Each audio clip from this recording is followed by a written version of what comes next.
پیارے بھائیو، دوستو، بزرگوں اور تمام بہنیں، ہمارے یہاں یہ نظام ہر بار کے دن تفسیر کا ہوتا ہے، اور ہماری محنت کوشش یہ ہے کہ ہم ہر بہن اور ہر بھائی تک اللہ اس کے رسول کا کلام، جو کہ ہمارے اور اللہ کے درمیان وسیلہ ہے، ایک واسطہ ہے آپس میں جوڑ کا، بندے اللہ سے جڑتے ہیں قرآن کے ذریعے۔ اور آج پوری امت کا بہت بڑا المیہ اور غم یہ ہے کہ امت سے قرآن چھٹ گیا۔ اللہ نے ہر زمانے میں انبیاء علیہم الصلاۃ کو بھیجا اور ان پر کتابوں کو اتارا۔ یہ دو واسطہ ہوتے تھے بندوں کو اللہ سے جوڑنے کے لیے، ایک کتاب اور ایک نبی۔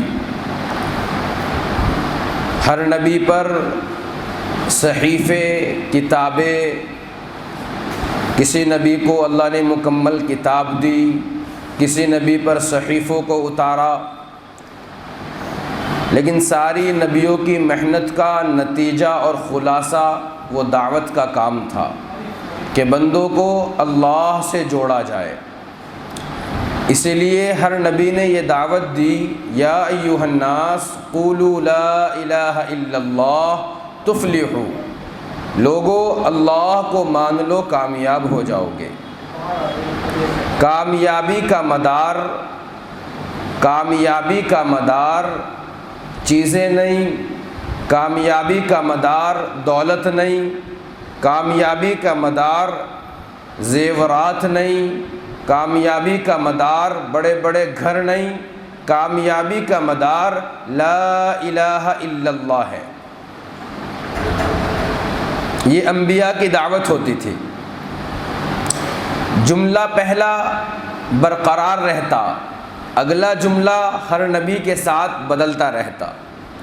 لا الہ الا اللہ آدم نبی اللہ، لا الہ الا اللہ نوح صفی اللہ، لا الہ الا اللہ عیسیٰ روح اللہ، لا الہ الا اللہ ابراہیم خلیل اللہ، لا الہ الا اللہ اسماعیل ذبیح اللہ، لا الہ الا اللہ، بدلتا رہتا اگلا جملہ، لیکن پہلا جملہ برقرار رہتا کہ کامیابی کا مدار اور دار و مدار جو بنیاد ہے وہ لا الہ الا اللہ کے ساتھ ہے۔ لا الہ الا اللہ ایک یقین کا نام ہے۔ لا الہ الا اللہ دلوں کے اندر، دلوں کی تبدیلیوں کا نام ہے کہ دل میں مخلوق، چیزیں، اسباب، پیسہ، دولت یہ باقی نہ رہیں، دل کے اندر اللہ کی ذات عالی کا یقین اتر جائے۔ اب جس آدمی کا، جس مرد کا، جس عورت کا جیسا یقین ہوگا، اللہ کا معاملہ ایسا ہی ہوگا۔ کچھ اللہ والے جا رہے تھے، ان کو پیاس لگی تو کنواں دیکھا، پانی کے لیے دوڑے، کنویں کو دیکھا تو پانی نیچے تھا، تو رسی اور ڈول کی طرف دوڑے، رسی کو اور ڈول کو ڈھونڈا جائے۔ وہ رسی ڈھونڈ رہے ہیں، اتنی دیر میں کہ ہرن آیا دوڑا ہوا، اس نے کنویں میں جو منہ دیا، دیکھا پانی نیچے ہے، ایسے آسمان کی طرف دیکھا، جیسے آسمان کی طرف دیکھا سارا پانی نیچے سے اوپر آ گیا، اس نے پیا اور وہ چلا گیا۔ تو یہ اللہ والے دوبارہ تشریف لائے، دیکھا تو پانی نیچے جا چکا ہے، تو کہنے لگے یا اللہ، میرے لیے تو پانی اوپر نہیں آیا اور اس جانور کے لیے نیچے سے پانی اوپر آ گیا۔ تو غیب سے آواز آئی، تو نے پانی کو دیکھا وہ نیچے ہے تو ڈول اور رسی کو ڈھونڈا، اس نے پانی کو دیکھا نیچے ہے تو اس نے مجھے ڈھونڈا۔ تو اس کا فیصلہ اس کے یقین کے ساتھ اور تمہارا فیصلہ تمہارے یقین کے ساتھ۔ تو اللہ کا معاملہ اور اللہ کا فیصلہ یقینوں پر ہے۔ جب یقین اندر سے مضبوط ہو جاتا ہے، اور یقین میں اللہ کی ذات عالی بیٹھ جاتی ہے، اور دل کے اندر یہ بیٹھ جاتا ہے کہ اللہ کا غیر، اللہ کے بغیر کچھ نہیں کر سکتا، اللہ اپنے غیر کے بغیر سب کچھ کرنے پر قادر ہے۔ یہ بہت بھاری جملہ ہے، اب غور کریں۔ اللہ کا غیر، اللہ کے بغیر کچھ نہیں کر سکتا۔ فرعونی طاقت، کیا کہہ رہا ہے فرعون؟ انا ربکم الاعلی، میں خدا ہوں۔ 400 سال کی طاقت، حکومت اس کے پاس ہے، اور سامنے موسیٰ علیہ السلام ہیں، تنہا ہیں۔ ایک طرف بڑی طاقت ہے اور ایک طرف ایک معمولی سے انسان ہے، لیکن اس کے پاس حکومت ہے، طاقت ہے، پیسہ ہے، لوگ ہیں، اور موسیٰ کے ساتھ اللہ ہے۔ تو اللہ نے دکھایا قیامت تک کے انسانوں کو جس کے ساتھ اللہ ہوتا ہے وہ ہر جگہ کامیاب ہے۔ پورا لشکر فرعون کا پیچھے، اور سامنے پانی ہے، سمندر ہے، دریائے نیل ہے۔ کیا کیا جائے؟ موسیٰ علیہ السلام کے ساتھ کہنے لگے، اے موسیٰ تو نے تو ہمیں مروا دیا۔ کہنے لگے نہیں، ان معی ربی سیہدین، میرے ساتھ میرا رب ہے جو مجھے راستہ دے گا۔ ایک دم جبریل کی آمد ہوتی ہے، موسیٰ اپنے گھوڑوں کو سمندر میں ڈالو۔ گھوڑوں کو سمندر میں ڈالا گیا اور گھوڑے دوڑتے چلے گئے، دوڑتے چلے گئے۔ فرعون نے یہ منظر دیکھا، کہا تم بھی اپنے گھوڑوں کو سمندر میں ڈالو۔ وہ بھی پیچھے پیچھے سمندر میں۔ جب وہ سمندر کے بیچ میں پہنچے تو میرے رب کا حکم آیا، فغشیہم من الیم ما غشیہم، سمندر نگل جا اس کو اور تہو بالا کر دے، برباد کر دے۔ اب نیچے کا اوپر، اوپر کا نیچے، ایک لشکر وہ گزرتا چلا گیا، دوڑتا چلا گیا، اور دوسرا لشکر اللہ نے برباد کر دیا۔ اور سمندر میں بھی فرعون کو قبول نہیں کیا، باہر نکال کے پھینک دیا۔ میرے رب نے کہا ہم تجھے نشانی بنائیں گے، عبرت بنائیں گے، قیامت تک کے لوگ، آنے والے انسان، تاکہ تیری ہسٹری پڑھیں، تیری تاریخ پڑھیں اور دیکھیں ایک فرعون آیا تھا جس نے رب کو جھٹلایا، نبی کو جھٹلایا، اللہ کی بات کو جھٹلایا۔ ہم نے اس کے ساتھ کیا کیا؟ اللہ نے قوموں کے قصے بیان کیے قرآن میں، الحاقۃ ملحاقہ وما ادراک ملحاقہ، کذبت ثمود وعاد بالقارعہ فاما ثمود فاہلکوا بالطاغیہ واما عاد فاہلکوا بريح صرصر عاتیہ سخرها علیہم 7 لیال و8 ازواج۔ اللہ بیان کر رہے ہیں، اللہ بیان کر رہے ہیں، قوم عاد آئی، قوم سمود آئی، انہوں نے کہا من اشد منا قوہ، ہم سے بڑی طاقت کون ہے، ہم سے بڑی پاور کون ہے۔ قوم عاد پہاڑوں میں اپنے ہاتھوں سے گھر بنا لیا کرتے تھے، 300 سال کی عمر میں جا کر بچہ بالغ ہوتا تھا، بڑی طاقتور قوم ہے، لیکن رب کو بھلایا۔ حضرت ہود علیہ السلام نے ان کو دعوت دی، وہ کہنے لگے کس نبی، کس اللہ کی دعوت دیتے ہو، کس رب کی دعوت دیتے ہو؟ من اشد منا قوہ، ہم سے بڑی طاقت کوئی اور بھی ہے؟ نہیں نہیں، ہم سب سے بڑی طاقت والے۔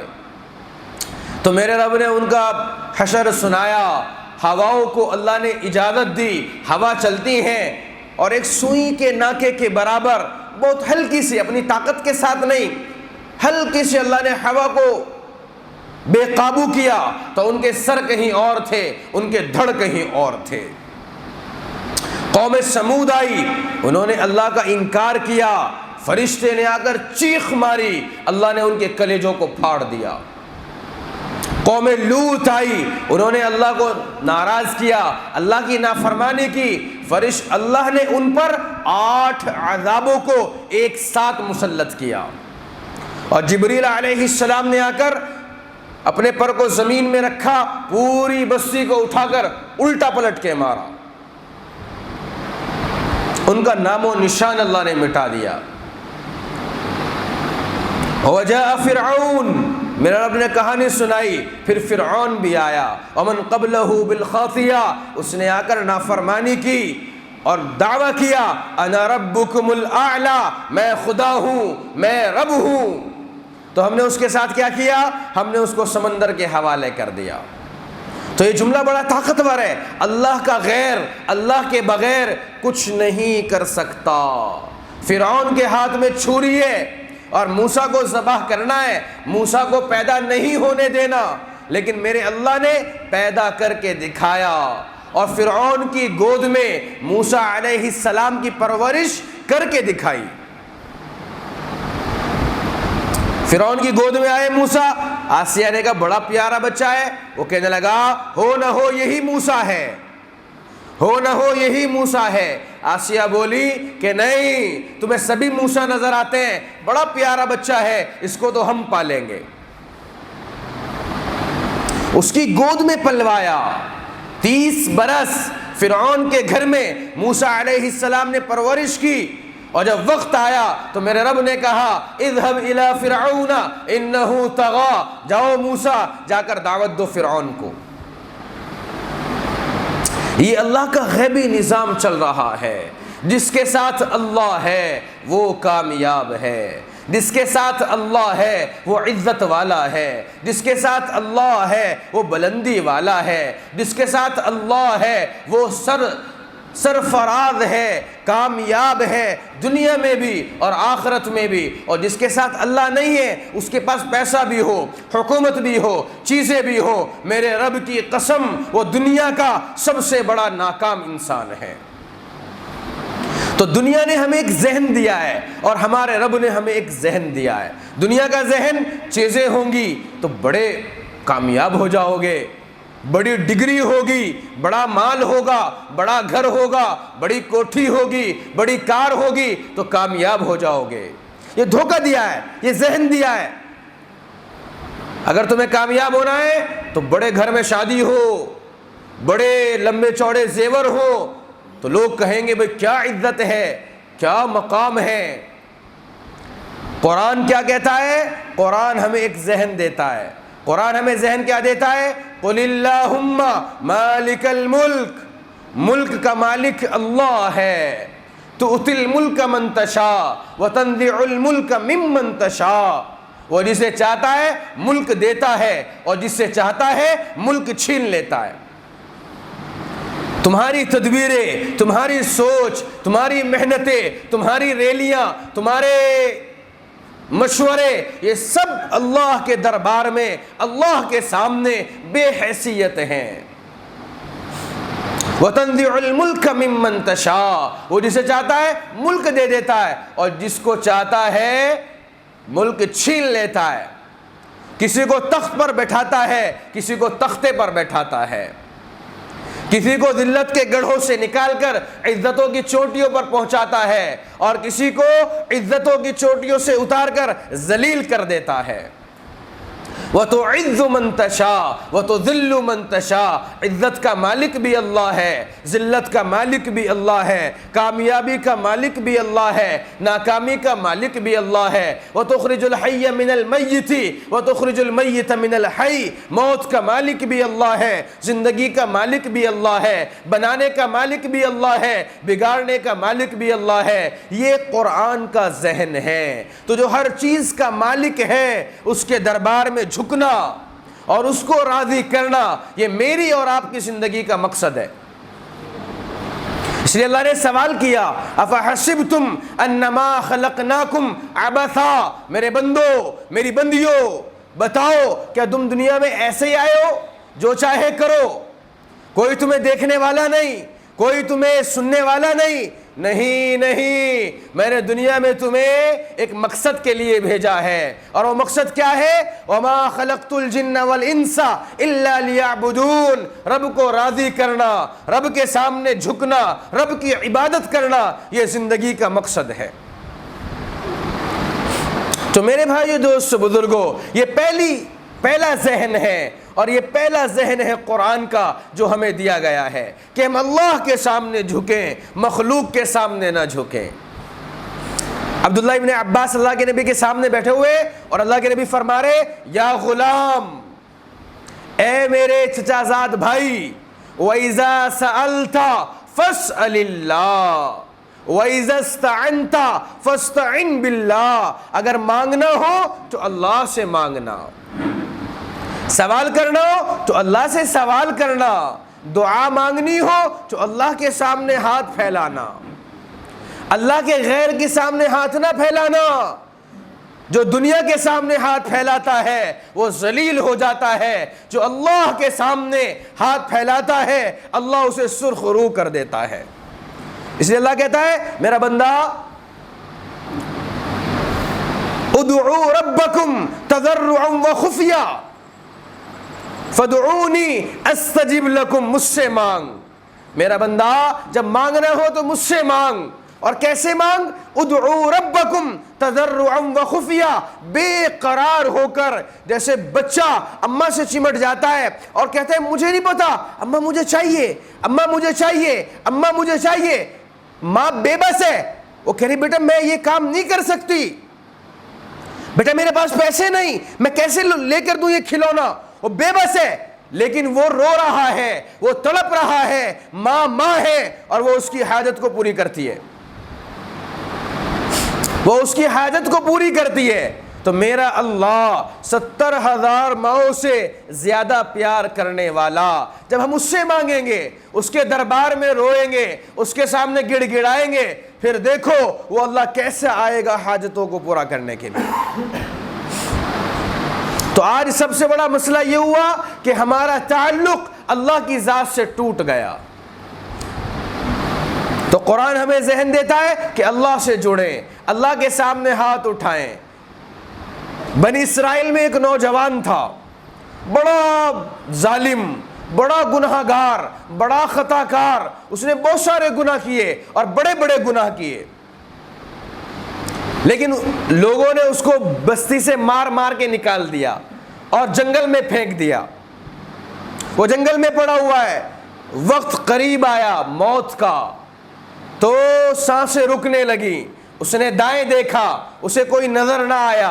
اس نے بائیں دیکھا، اسے کوئی نظر نہ آیا. اس نے بے بسی سے یوں آسمان کی طرف دیکھا اور کہنے لگا اے وہ رب جو زمینوں کا رب ہے، آسمانوں کا رب ہے، سارے عالم کا رب ہے، اے وہ اللہ، میں گناہ گار، میں خطا کار. اگر مجھے معاف کرنے میں تیری سلطنت اور تیری بادشاہت میں فرق آئے اور وہ کم ہو جائے تو مجھے معاف نہ فرما. اگر اس میں کمی نہ آئے تو میں ہاتھ جوڑ کے معافی مانگتا ہوں، مجھے معاف فرما. ساری زندگی رب کو ناراض کیا، ساری زندگی اللہ کے حکموں کو توڑتا رہا، لیکن آخر میں بے بسی سے اللہ کے سامنے ہاتھ جوڑ لیے اور معافی مانگنے لگا. اور ایک آنسو کا قطرہ جو اس کی آنکھ میں تھا وہ آیا اور وہ مر گیا. تو میرے رب کا حکم آیا موسیٰ علیہ السلام کے لیے، اے موسیٰ فلاں جنگل میں میرے ایک دوست کا انتقال ہو گیا، جا اس کے جنازے کی نماز پڑھا کے آ. اللہ کیا کہہ رہا ہے؟ فلاں جنگل میں میرا ایک دوست فوت ہو گیا، ایک دوست مر گیا. وہ دوست تھا میرے اللہ کا، وہ دوست تھا نہیں، وہ تو زانی تھا، وہ تو شرابی تھا. اس نے تو پوری زندگی اپنے رب کو ناراض کیا.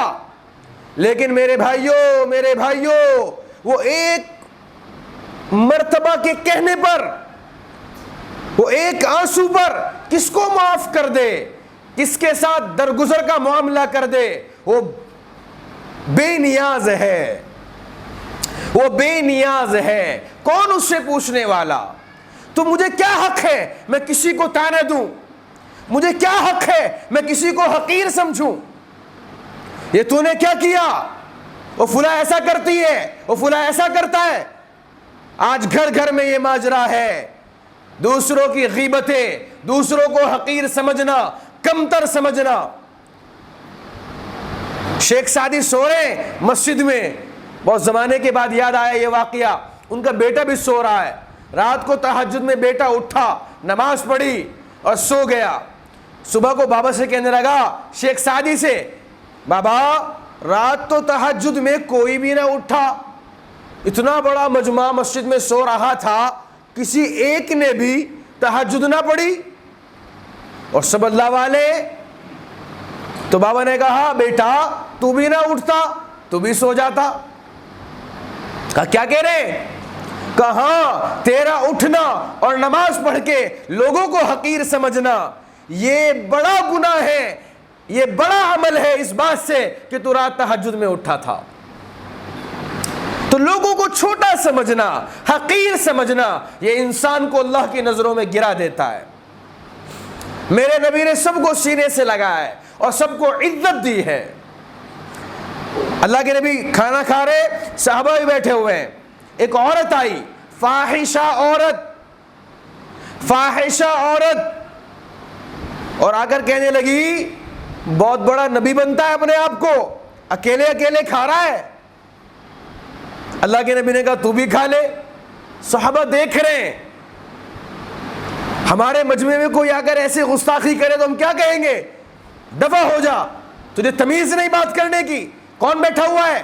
لیکن نہیں, جس کو میرے اللہ نے حبیب بنایا, جس کو میرے اللہ نے ایسا بنایا کہ بنانے کے بعد کہا وَلَسَوْفَ يُعْطِيكَ رَبُّكَ فَتَرْضَىٰ, میرے حبیب سب مجھے راضی کریں اور میں تجھے راضی کروں. جس کو اللہ بھی راضی کرے وہ کیا مقام والے ہیں, کیا مرتبے والے ہیں. جن کو اللہ نے قرآن میں جن کی سیرت کو بیان کیا, جن کی زندگی کو بیان کیا, جن کے شہر کی قسم کھائی. وَهَذَا الْبَلَدِ الْأَمِينَ, مجھے آپ کے شہر کی قسم, آپ کی نبوت کی قسم کھائی. یاسین والقرآن الحکیم انَّكَ لَمِنَ الْمُرْسَلِينَ. سورہ یاسین کو قرآن کا دل کہا جاتا ہے. آپ کو پتا ہے کیوں کہا جاتا ہے؟ صرف ایک آیت کی وجہ سے. باقی تو سارا مضمون وہی ہے جو پورے قرآن میں, لیکن ایک آیت کی وجہ سے. وہ آیت کیا ہے؟ ابھی زمین و آسمان نہیں بنی, دنیا کو بنانے سے 1000 سال پہلے میرے اللہ نے کہا یاسین والقرآن الحکیم انکا لمن المرسلین. مجھے قسم ہے قرآن حکیم کی. انکا, کاف کہاں بولا جاتا ہے؟ عربی زبان میں حاضر. آپ لوگ بیٹھے ہوئے, میں انکم کہہ کر بات کروں گا. جو غائب ہے انہو ہوا, غائب کو کہا جاتا ہے.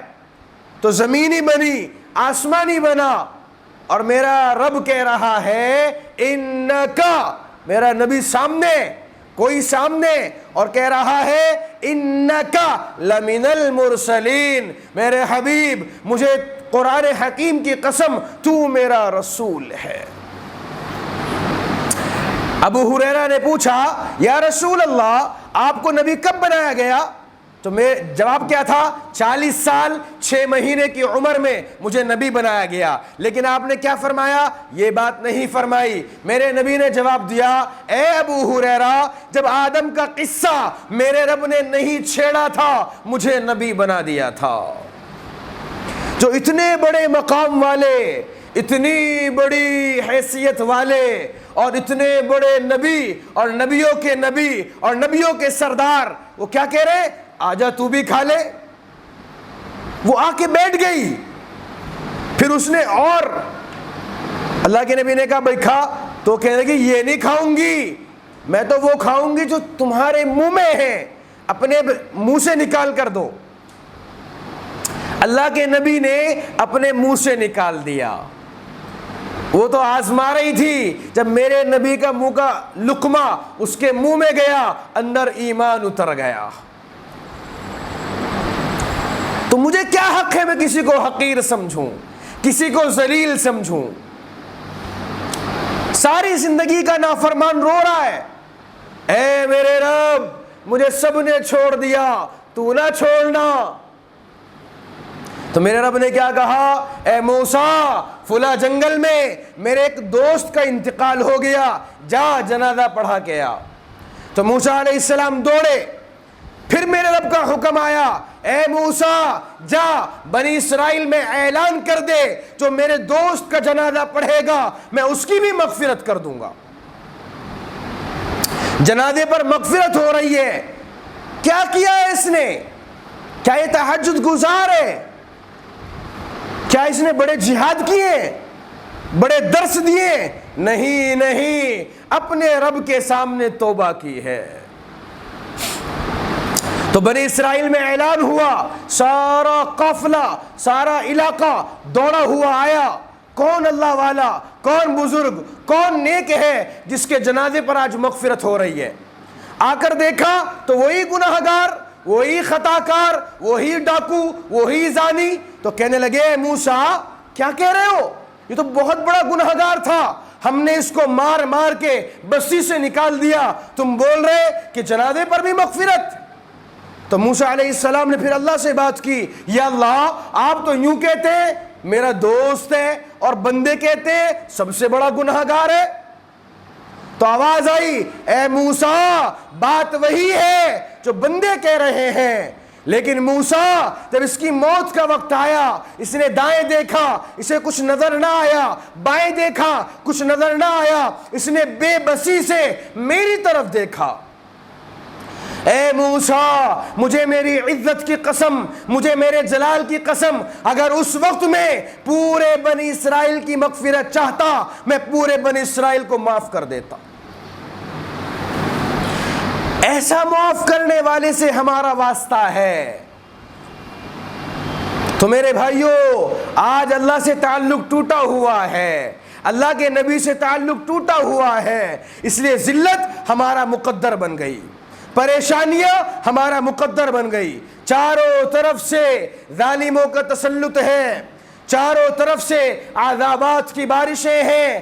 آج ہم نے اللہ کو ناراض کیا ہے، آج ہم نے اللہ کے نبی کو ناراض کیا ہے، تو آج توبہ کی ضرورت ہے، آج اللہ سے معافی مانگنے کی ضرورت ہے۔ اگر آج کوئی پریشانیوں کو ہٹا سکتا ہے، اور آج کی بیماریاں اور بلائیں جو آسمان سے اتر رہی ہیں اور گھر گھر اس میں گرفتار ہے، ہر فرد اس میں گرفتار ہے، اگر یہ تبدیلی آ سکتی ہے تو تبدیلی کے لیے ذمہ دار حکومت نہیں، تبدیلی کے لیے ذمہ دار کوئی جماعت نہیں، تبدیلی میری ذات سے شروع ہو، میرا تعلق اللہ سے اچھا ہو جائے، تبدیلی آنی شروع ہو جائے گی۔ میں کسی اور کو نہ دیکھوں کون کیا کر رہا ہے، کس نے کیا کیا ہے، فلاں نے ایسا کر دیا، فلاں نے یوں کر دیا، نہیں نہیں، اپنے من میں ڈوب کر پا جا سراغ زندگی، میں دیکھوں میں نے کیا کر دیا، میں نے کیا کر دیا، 24 گھنٹے کی زندگی میری کیا گزر رہی ہے، میں نے اللہ کے حکموں کو پامال کیا ہے، نبی کے طریقوں کو پامال کیا ہے، کس نبی کے طریقوں کو ہم نے چھوڑا ہے، جو نبی ساری زندگی ہمارے لیے روئے ہیں، جو نبی ساری زندگی ہمارے لیے تڑپے۔ جاؤ اٹھا کر دیکھو طائف کے میدان کو، آج بھی وہاں کے پتھر اور پہاڑ بتائیں گے کہ ایک نبی آئے تھے یہاں دعوت دینے کے لیے، ایک قبیلے کے پاس دوسرے قبیلے کے پاس دعوت دے رہے، دعوت دے رہے، دعوت دے رہے، لوگ نہیں مان رہے، اندر میں امت کا غم ہے، امت کا درد ہے، امت کی فکر ہے کہ میرا ایک ایک امتی جہنم سے بچ جائے، میرا ایک ایک امتی جنت میں چلا جائے۔ ایک قبیلے کو دعوت دی، وہ کہنے لگے اوہو آپ ہی کو نبی بنا کر بھیجا گیا، آپ کے علاوہ اللہ کو کوئی ملتا ہی نہ تھا۔ دوسرے قبیلے کو دعوت دی، وہ کہنے لگے اوہو آپ نبی ہیں، ہم آپ کی بات نہیں مانتے۔ تیسرے قبیلے کو دعوت دی، انہوں نے دھکے دے دیے اور اللہ کے نبی کی بات کو ٹھکرا دیا۔ اور یہ اتنا نہیں ہوا، ان لوگوں نے اللہ کے نبی کے پیچھے جوانوں کو لگا دیا، وہ پتھر مار رہے ہیں، اللہ کے نبی کو پتھر مار رہے ہیں، اور پتھر کوئی تیر نہیں ہوتا، پتھر پتھر ہوتا ہے، پتھر پہلے لگتا ہے، پھر لگتا ہے، پھر کھال نیلی ہوتی ہے، پھٹتی ہے، پھر خون آتا ہے۔ میرے نبی کو ایک پتھر نہیں لگا، 2 پتھر نہیں لگے، 3 میل پتھر لگے ہیں۔ 3 میل تک اللہ کے نبی کو دوڑایا گیا، اللہ کے نبی دوڑ رہے اور پتھر پہ پتھر لگ رہے ہیں، پتھر پہ پتھر لگ رہے ہیں، اور آپ کی خال پھٹی اور آپ کو خون نکلنے لگا، اور اتنا خون نکلا کہ آپ کے جوتے بھی خون کے اندر چپک گئے اور آپ بدحال ہو گئے۔ آپ پر بے ہوشی طاری ہو گئی, آپ بے ہوش ہو کے گر گئے. حضرت زید نے آپ کو اٹھایا اور لے کر دوڑے, انہیں کچھ نظر نہیں آیا, سامنے ایک باغ تھا اس کے اندر گھس گئے اور اللہ کے نبی کو بٹھایا. اللہ کے نبی لیٹے ہوئے, اللہ کے نبی بے ہوش ہیں اور خون و خون ہے. اور یہ باغ کس کا ہے؟ یہ باغ سب سے بڑا دشمن عتبہ کا باغ ہے. اس نے اللہ کے نبی کو دیکھا, لہو لوہان, اس کی آنکھ میں آنسو آ گئے. یہ عتبہ کون تھا؟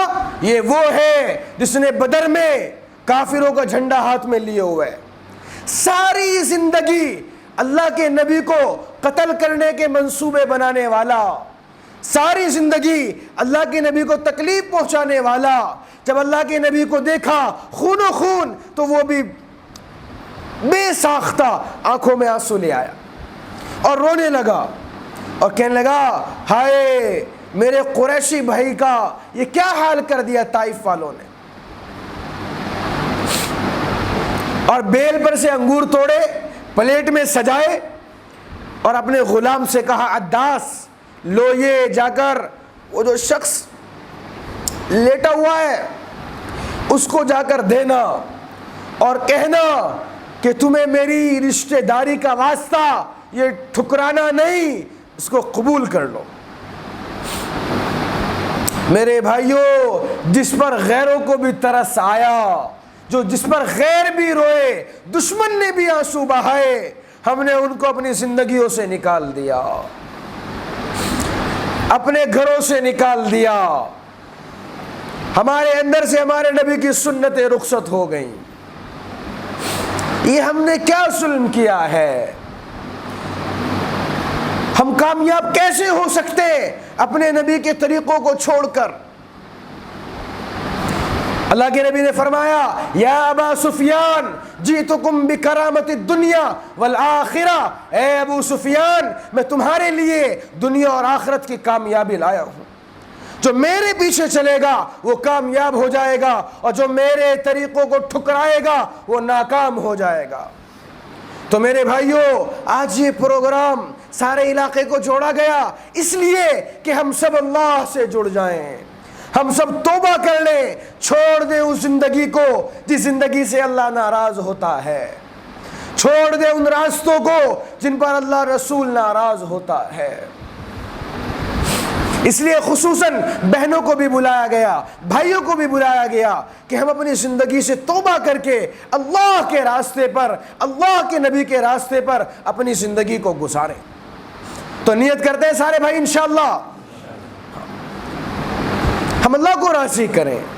دیکھو چھوٹی سی زندگی ہے, آج نہیں کل ہمیں دنیا سے چلے جانا ہے. اعلان ہوتا ہے فلاں صاحب چلے گئے تو یہ نہیں کہا جاتا, انتقال ہوتے ہی جسم سے روح کو جدا ہوتے ہی ٹائٹل بدل جاتا ہے. لوگ یہ نہیں کہتے ڈاکٹر صاحب کا انتقال ہو گیا, ڈاکٹر صاحب کا جنازہ پڑھو, ڈاکٹر کوئی نہیں کہتا, ٹائٹل بدل جاتا ہے میت, ٹائٹل لگ جاتا ہے میت. میت کو اٹھاؤ, میت کو دفناؤ, جنازہ پڑھاؤ, جنازہ پڑھ لو, نام بھی بدل جاتا ہے. اب کوئی مولوی صاحب نہیں کہتا, مفتی صاحب نہیں کہتا, ڈاکٹر صاحب نہیں کہتا, پروفیسر صاحب نہیں کہتا, ٹیچر صاحب نہیں کہتا. یہ جنازہ ہے, یہ میت ہے, یہ میری اور آپ کی حقیقت ہے. ان قریب ہمیں مر جانا ہے, دنیا سے چلے جانا ہے, قبر کا وحشتناک گڑھا ہمارا ٹھکانہ ہے. اللہ کے دربار میں ننگے بدن کھڑے ہو کر مجھے اور آپ کو حساب دینا ہے. بڑے بڑے آئے دنیا سے چلے گئے, 4 بڑے بادشاہیں جن میں سے ایک سکندر اعظم ہیں جنہوں نے دنیا کو فتح کیا, جب مرنے لگا تو کہنے لگا یا من لا یزال ملکہ ارحم زال ملکہ, اے وہ ذات جس کے ملک کو زوال نہیں, ایسے شخص پر رحم کر جس کا ملک ختم ہو گیا. اور کہنے لگا لوگوں جب میں مر جاؤں تو میرے جنازے سے, کفن سے ہاتھوں کو باہر نکال دینا, تاکہ سہارنپور والوں تک یہ خبر پہنچ جائے کہ آج سکندر اعظم بھی خالی ہاتھ جا رہا ہے۔ یہ حرص و ہوس کو چھوڑ میاں، کیوں دیس بدیس پھرے مارا، قضا کجل کی لوٹے ہے دن رات بجا کر نکارا، سب ٹھاٹ پڑا رہ جائے گا جب لاج چلے گا بنجارا۔ مرنے والا چلا جاتا ہے، جنازے اٹھ جاتے ہیں، قبروں میں دفنا کر لوگ بھول جاتے ہیں کوئی باپ تھا، کوئی بھائی تھا، کوئی ماں تھی۔ یہ حقیقت ہے، ان قریب اس حقیقت سے مجھے بھی گزرنا ہے، آپ کو بھی گزرنا ہے۔ تو بھائیو، اس زندگی میں، چھوٹی سی زندگی میں اپنے اللہ کو راضی کر لو۔ تو آج نیت کرتے ہیں سب انشاءاللہ، آپ اور ہم سب مل کر آج اللہ سے مانگیں اور توبہ کر لیں، اور انشاءاللہ صبح سے اور ابھی سے وہ زندگی گزارنے کی نیت کریں جس پر اللہ اس کا رسول راضی ہوتا ہے۔ تو نیت کرتے ہیں سارے بھائی انشاءاللہ، اللہ قبول فرمائے۔ دعا کر لیں۔ اللہم ربنا آتنا فی الدنیا حسنہ وفی الآخرۃ حسنہ وقنا عذاب النار وقنا عذاب النار وقنا عذاب النار وادخلنا الجنة مع الابرار یا عزیز یا غفار یا رب العالمین یا رب العالمین۔ اے اللہ ہمارے گناہوں کو معاف فرما، اے اللہ ہماری خطایا سے درگزر فرما۔ اے زمین و آسمان کے رب اللہ، ہم تیرے غلام ہیں، ہم تیرے بندے ہیں۔ اللہ ہم نے تجھے ناراض کیا، تیرے حکموں کو توڑا، تیرے نبی کے طریقوں کو چھوڑا۔ اے رب کریم اللہ، ہم تیرے سامنے ہاتھ اٹھاتے ہیں، منت اور خوشامد کرتے ہیں۔ اللہ ہمارے گناہوں کو نہ دیکھ، اے رب اللہ۔ اس میں کوئی شک نہیں، تو نے بلایا ہم نہ آئے، تو نے سمجھایا ہم نہ سمجھے۔ اللہ تو نے مسجدوں کو بلایا، ہم رزق گاہوں کو چلے، تو نے سجدوں کا حکم دیا، اے رب اللہ ہم نافرمانی کی ڈگر پہ چلے گئے۔ ہم تیرے سامنے شرمندہ ہیں، ہاتھ اٹھاتے ہوئے شرم آتی ہے، ہماری جھولی بڑی کالی ہے، سر کے بال سے لے کر پیر کے ناخن تک گناہوں میں ڈوبے ہوئے ہیں، اے رب اللہ۔ لیکن آج ہاتھ جوڑ کر معافی مانگتے ہیں، توبہ کرتے ہیں۔ اللہ ہمیں معاف فرما دے، اللہ ہم سب کو معاف فرما دے، اللہ ہم سب کو ہدایت دے دے، اللہ ہمیں قرآن کا شوق دے دے، اللہ ہمیں نماز کا شوق دے دے، ماں باپ کا مطیع فرما بردار بنا دے۔ اے رب اللہ ہماری ان محنتوں کو قبول فرما، کوششوں کو قبول فرما۔ اے اللہ ہمارے ساتھیوں نے خصوصاً آج محنت کوشش کر کے سب ساتھیوں کو جوڑا، اللہ بہترین جزا عطا فرما، بہترین بدلہ عطا فرما۔ آنے والوں کو بھی قبول فرما، محنت کرنے والوں کو بھی قبول فرما۔ سب نے تیرے دربار میں ہاتھ اٹھائے ہیں، اے رب کریم اللہ۔ تجھے جوانوں پر بڑا پیار آتا ہے، بچوں پر بڑا رحم آتا ہے، بوڑھوں سے تو شرم آتا ہے۔ دیکھ بچے بھی ہیں، جوان بھی ہیں، بوڑھے بھی ہیں، بہنیں بھی ہیں، جس کا ہاتھ اٹھانا تجھے پسند آ رہا ہے، اس کی برکت سے پورے مجمع کو معاف فرما، پورے مجمع کی مغفرت فرما۔ اے اللہ آج پوری مخلوق پریشان ہے، حال سے بے حال ہے، تیرے حبیب کی امت آج لاچار ہے، ظالموں کا تسلط ہے، بیماریوں سے پریشانیاں ہیں۔ اے رب کریم اللہ ہم پوری امت کے لیے تیرے سامنے ہاتھ اٹھا کر بھیک مانگتے ہیں، پوری امت کو معاف فرما دے، پوری امت پر رحم فرما دے۔ یہ تیرے لاڈلے حبیب کی امت ہے، جس امت کے لیے تیرے نبی نے پیٹ پر 2 پتھر باندھے تھے، جس امت کے لیے تیرے نبی کے گھر میں 3 چاند گزر جاتے اور چولہا نہیں جلا کرتا۔ عائشہ ماں فرماتی ہے ہم ایک چاند دیکھتے، ہم دوسرا چاند دیکھتے، ہم 3 چاند دیکھ لیتے اور ہمارے گھر میں چولہا نہیں جلتا تھا۔ اے میرے رب، اے ہم سب کے رب اللہ، تجھے تیرے حبیب کی قربانیوں کا واسطہ، تجھے تیرے نبی کے گھرانے کا واسطہ، تجھے اہل البیت کا واسطہ،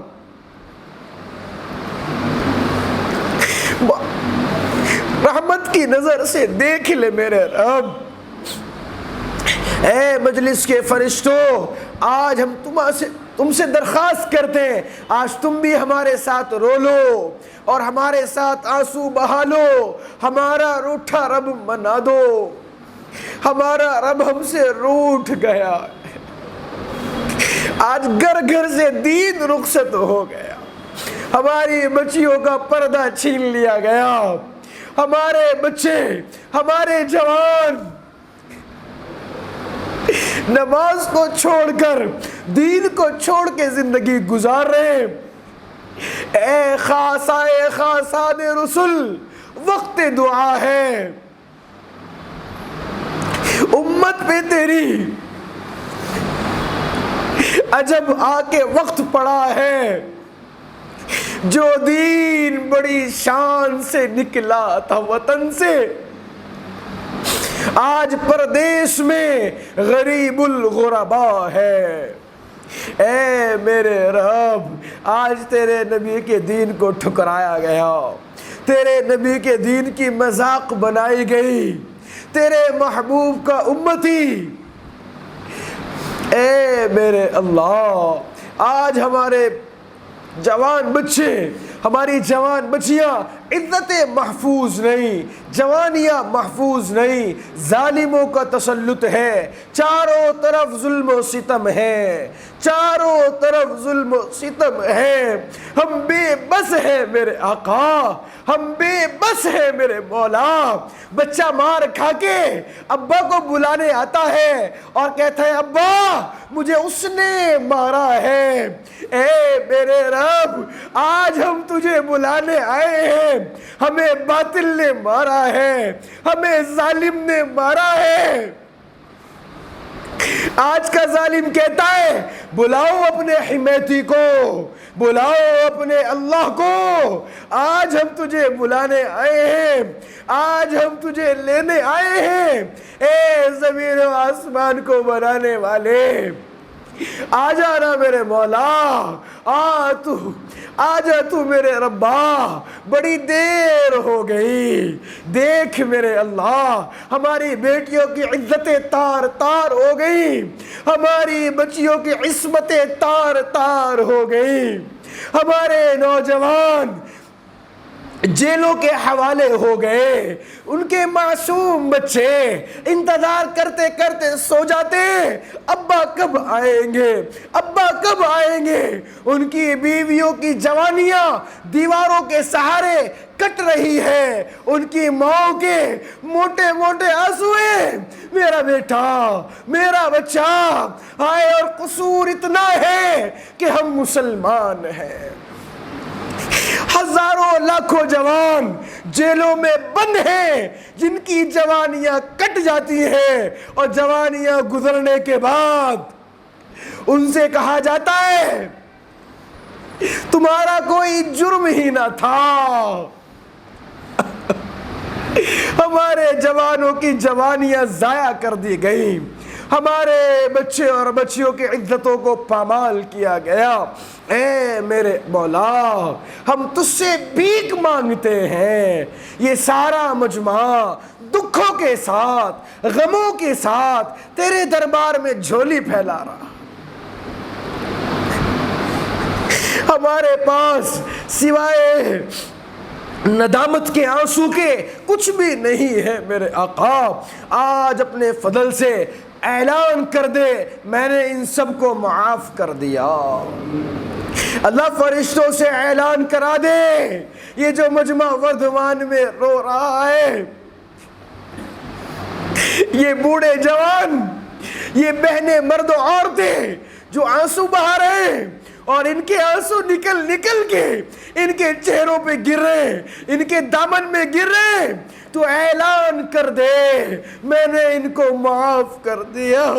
اللہ تیرا کچھ نہ جائے گا، ہم بے سہاروں کا کام بن جائے گا۔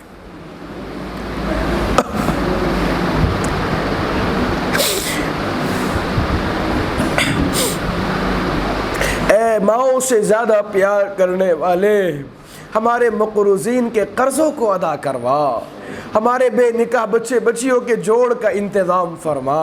اللہ جن جو بچے ماں باپ کے نافرمان ہو گئے ان کو ماں باپ کا فرما بردار بنا دے، جن کے اولاد نہیں ہے ان کو نیک صالحین اولاد عطا فرما۔ اے اللہ اس سارے مجمع کو قبول فرما، قبولیت سے آراستہ فرما۔ ہمارے پیغام قرآن کی محنت، ہمارے تمام ٹرسٹ کے ساتھی، ہمارے ذمہ دار، ہمارے تمام ساتھی محنت کرنے والے، ان کو بہترین جزا عطا فرما، دنیا اور آخرت کی فلاح نصیب فرما۔ آج یہ پروگرام کیا گیا، جوڑ کیا گیا، جس بھائی نے جان سے، مال سے، محنت سے تعاون کیا اس کو بہترین جزا عطا فرما۔ آنے والے مجمع کو بھی قبول فرما، سننے والوں کو بھی قبول فرما، محنت کرنے والوں کو بھی قبول فرما۔ ہمارے دعاؤں کو جناب رسول اللہ صلی اللہ علیہ وسلم کی برکتوں سے قبول فرما۔